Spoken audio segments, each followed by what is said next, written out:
Right, we're in Job 31. Job 31, he is making his final case. As we've already seen in 27 and 28, he makes a final response to his friends. And now this is his final response to God in defense of his character. 29 is life before all this happened. 30 is life now that it has happened. And 31, where we are, is about him taking an oath of innocence, saying, I didn't do it. But if I had done these things, it would have happened. If I had done these things, I would have deserved it, but I didn't do them. So let's pick up. We're going to begin. I know we're in about, I think we're going to pick up in about verse 13. Let's go ahead and read everything before it from 31, 1 through 12 to just kind of get the flow of thought back again. He says, I made a covenant with my eyes. How then could I gaze at a virgin? What would be my portion from God above and my heritage from the Almighty on high? Is not calamity for the unrighteous and disaster for the workers of iniquity? Does he not see my ways and number all my steps?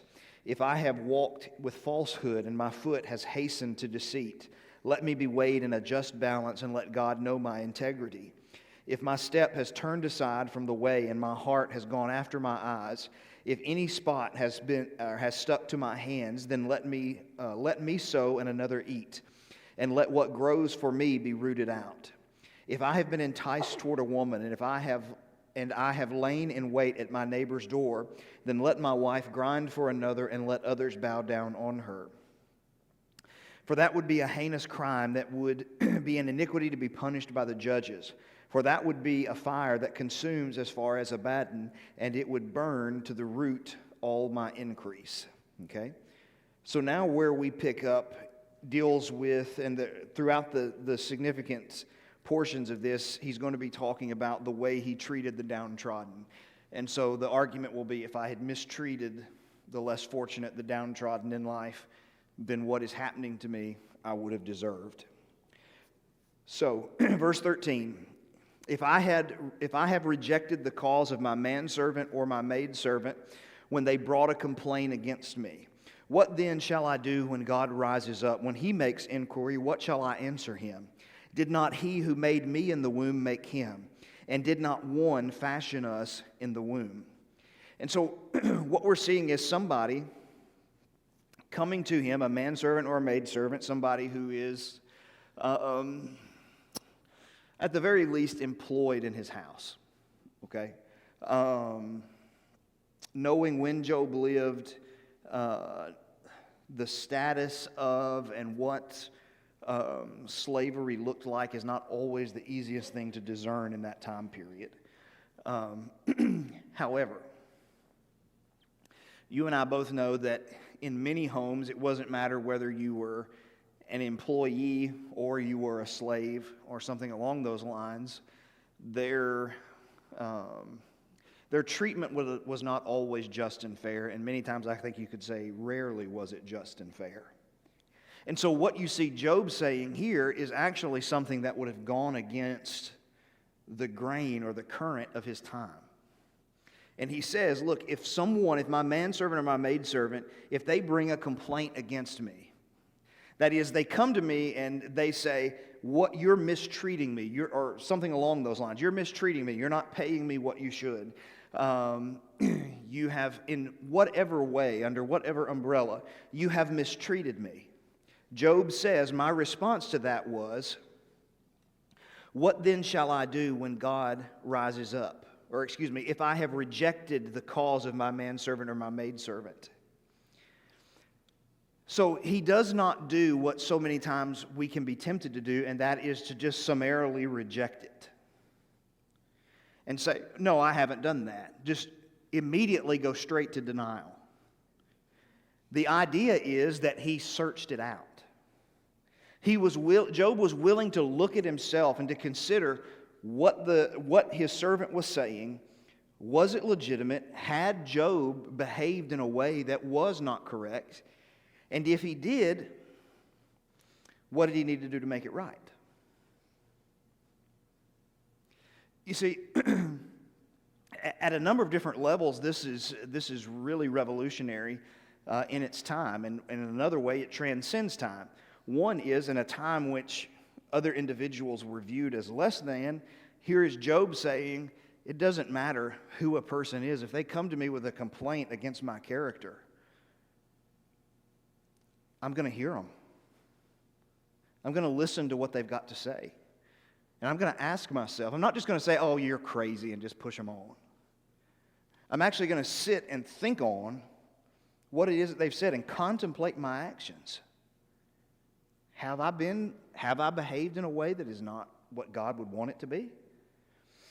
And the part of this that transcends time is our ability and our tendency as human beings, when somebody brings a complaint against us, to immediately dismiss it and to justify our actions, and usually to attack the actions of the person who brings the complaint. That's the typical way that we handle criticism as human beings. The goal is to get to the point where, first of all, we don't just live in a state of denial. Now, we've already talked about this principle. I'm not saying say you did wrong when you didn't do wrong. Job has already said, I can't do that. But at least entertaining the possibility. So when I'm listening to someone and they're upset about my behavior, they're upset about my words, they're upset at me for something, do I just immediately roll my eyes and dismiss them, or am I actually listening very carefully to what they're saying and thinking about, have I acted in a way that was inappropriate? Have I acted in a way that would be displeasing to God? Have I mistreated someone? And one of the ways we have to get there is this principle we've talked about quite a bit, and that is the importance of being more concerned with what is right than being right. And a lot of times those two things are confused. If I'm concerned with being right, I just want to be right. And I'll justify and deny and deflect and point out inconsistencies in your life without actually addressing the inconsistencies of my own life. But if I am more concerned with what is right, I don't assume that I always do the right thing. As a matter of fact, if we know ourselves, we know our tendency to do the wrong thing. And so I listen with an openness that says, all right, what do I need to learn from this? Just look at even if it's not true, what is hurt? What damage has been done if I take another close look at my life? Surely examining my life yet again can't be a bad thing. And that is what Job is saying here. Now, he goes further to explain kind of his thought process. He said, look, if I summarily reject them on the face of it, he says this, what shall I do when God rises up? When he makes inquiry, what shall I answer him? If I could summarize it, the thinking is almost something like this. You know, I better take a look at it. If somebody brings a complaint at me, I better take a look at it, and I better consider it seriously, because one day God's going to take a look at it, and he's going to consider it seriously.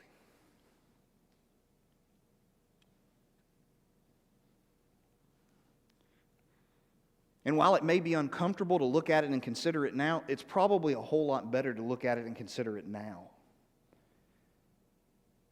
than it is when it's Judgment Day and I can't do anything about it anymore.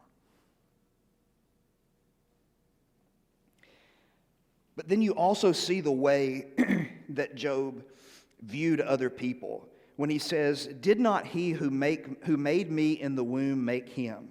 And did not the one fashion us in the womb? And so when he looks at his servant, which we can have this tendency to view others this way, he sees his servant as of equal worth and value as himself. Now look, it's really easy to say, it is really easy to say, I value everybody.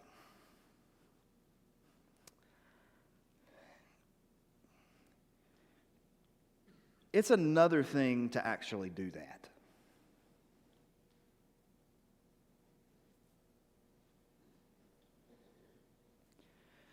Can you value the person who says things that can make your blood boil? Or the person who, honestly, they spend their entire lives promoting something that you spend your entire life promoting just the opposite of it, to be honest. Can you still view them as an equal? Can you still view them as two? Can you view them the same way you view yourself, as one created and loved by God supremely?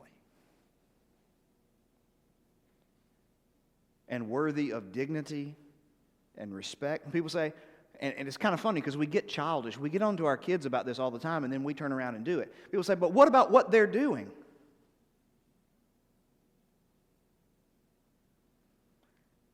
I can't control what they do.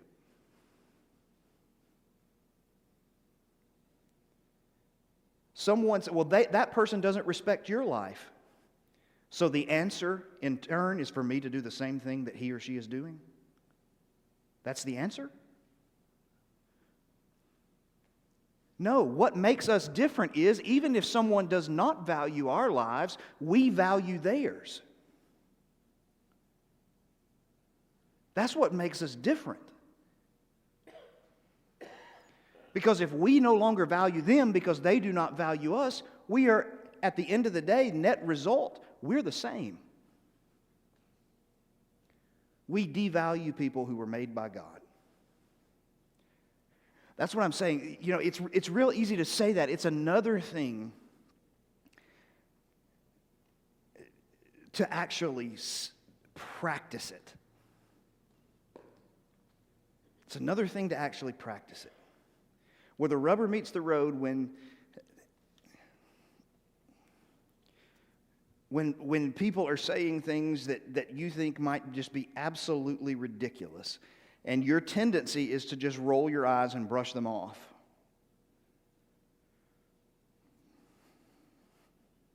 Or if it's something like this where somebody's bringing a complaint and you have people who are a specific person who is constantly criticizing you, you can get to the point, well, what are they mad about now? Oh, just another day, same song, different verse. Okay. But can I still hold you as valuable, and can I still be mature enough to look at myself and see if what they're saying is legitimate? And I think one of the reasons why sometimes we're afraid to look at ourselves is because deep down inside we know there's a kernel of truth in what they're saying to us.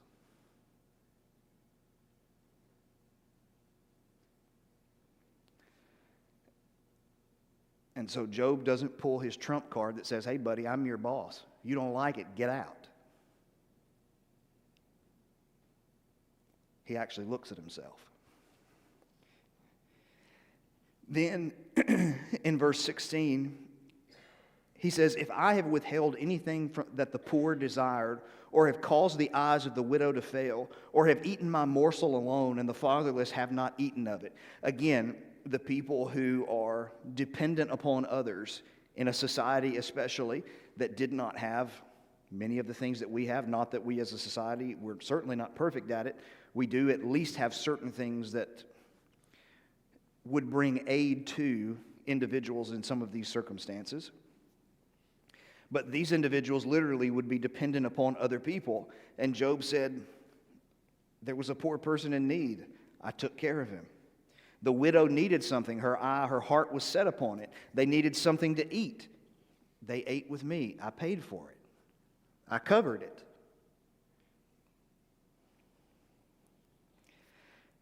And he even goes on to intensify it in verse 18 and say, for from my youth the fatherless grew up with me as a father, and from my mother's womb I guided the widow.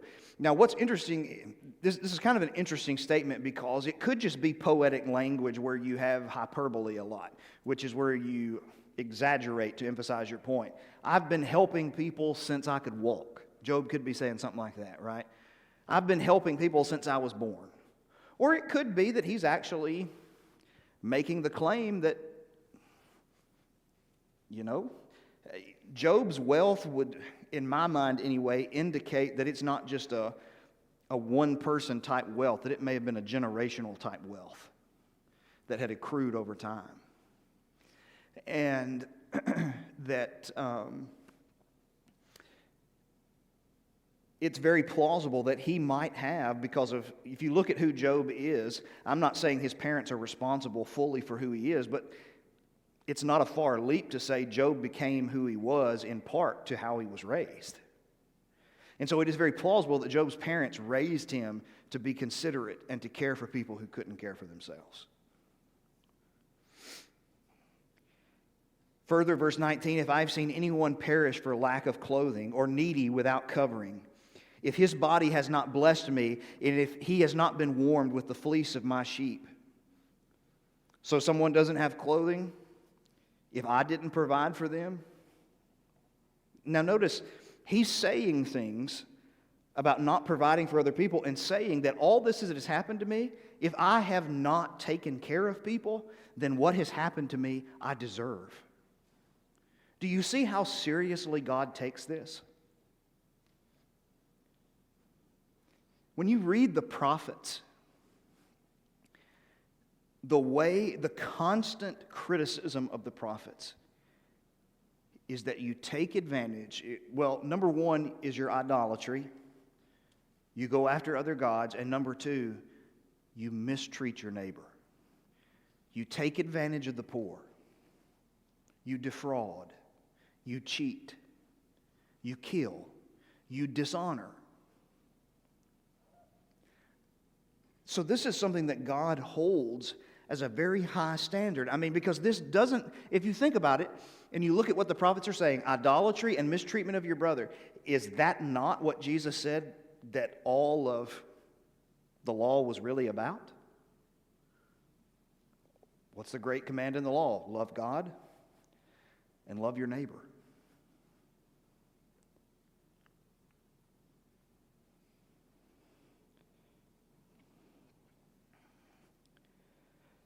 He continues saying, if I have raised my hand against the fatherless because I saw help in the gate, that is, if he had tried to defraud, raising his hand against the fatherless is the idea of, in judgment, so going to court and defrauding them is the image that's being used here.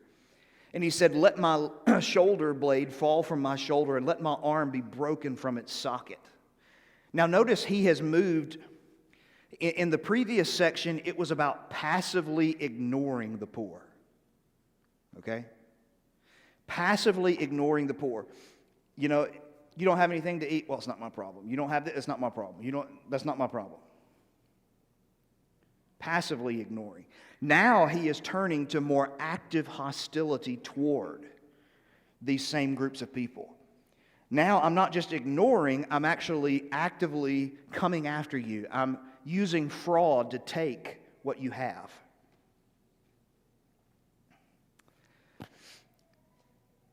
He said, if I had done that, let my arm be broken from its socket. For I was in terror of calamity from God, and I could not have faced his majesty.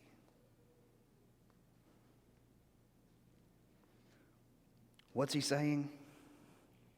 There's no way I could ever stand before God knowing I had mistreated another human being. And knowing that I had not taken care of people. I'm terrified of the thought of standing before God knowing I mistreated people.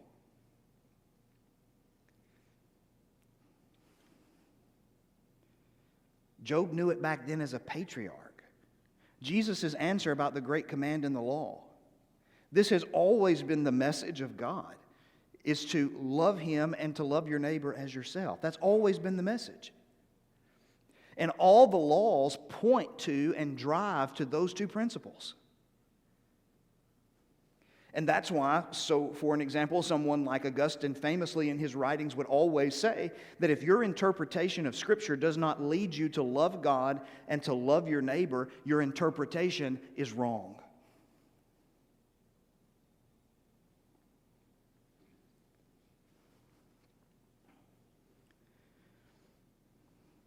So he has this high value of people. Now he turns his attention and said, what if I had put my hope in my fortune? He said, if I have made gold my trust, or called fine gold my confidence, if I rejoiced because my wealth was abundant, or because my hand had found much, if I have looked at the sun when it shone and the moon moving in splendor, and my heart has been secretly enticed, and my mouth has kissed my hand. This is the idea of idolatry, the worshiping of the stars. This also would be an iniquity to be punished by the judges, for I would have been false to God above if I trusted in these things. And it's something we've seen over and over again. The accusation at the beginning of the book was, Job only serves you because you made him rich.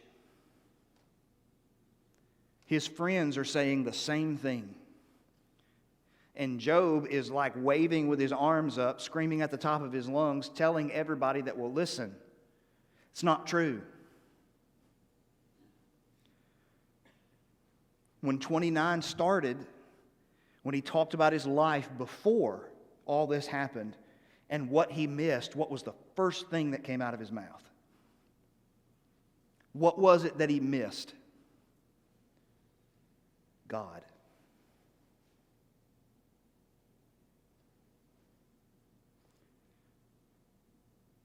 It was never for him. All of that, that's great. There's nothing wrong with having wealth. There's nothing wrong with even having immense wealth.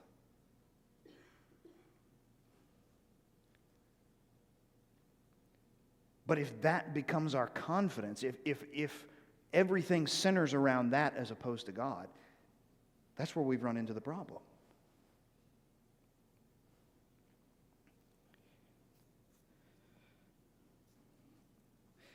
Then he takes it even further and he moves back to his treatment of other people. He says, if I had rejoiced at the ruin of him who hated me, or exulted when evil overtook him, I have not let my mouth sin by asking for his life with a curse. If the men of my tent have not said, who is there that has not been filled with his meat? The sojourner has not lodged in the street. I have opened my doors to the travelers. We won't get that far. Let's just back to 29 for just a second. If I rejoiced at the ruin of him who hated me, or exulted when evil overtook him. Now, this is a really, really hard principle, and this is one of the reasons why, when you study this text, one of the reasons why I've said somewhere along the way that Job is the embodiment of the Sermon on the Mount. Thousands of years before it was ever preached, he's the embodiment of it. Obviously, outside of Jesus. Okay? Scripture is clear. Do I rejoice when my enemy falls? No.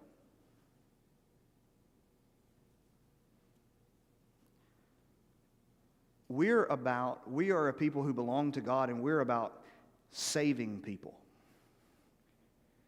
And that means even saving your enemies.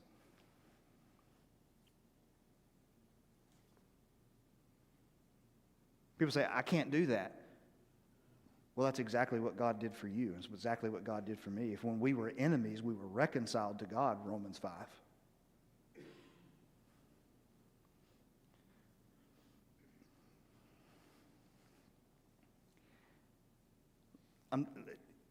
The idea, and it's not just here in Job, it's in Proverbs 24. The book of Obadiah centers around this idea that the Edomites rejoiced with what happened to the people of Israel when Jerusalem was invaded and sacked. And it's not wrong to rejoice when justice is done and a person who has... You're not rejoicing that that individual has met their demise. You rejoice in the fact that they can no longer perpetrate evil. But you don't rejoice in the fact that they died in a lost condition. This perhaps is the hardest of principles.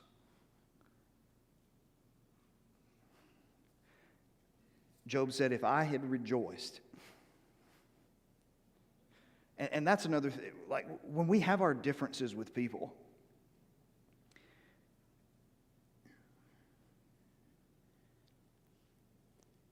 we can have strong differences with people. But I don't want anything bad happening to you. I would hope you don't want anything bad happening to me. When it gets into joy over the demise of other people, I mean, that is the definition of hatred. And Job said, that was not me. If it had been, I deserved everything that has happened to me. But it's not been me. And you might look, if you want to hear a couple references, if you want to go back and look and see it further detail, Proverbs 24, 17 and 18, Obadiah 10 through 14, and Romans 12, 19 to 21, they deal with this same principle. So we will pause on that one, and then hopefully next week, well, certainly next week, we'll finish it out and move into Elihu's speech, which is kind of the same thing, and we'll walk through it with some speed. But these chapters I wanted to slow down a little bit upon to meditate on what he's saying.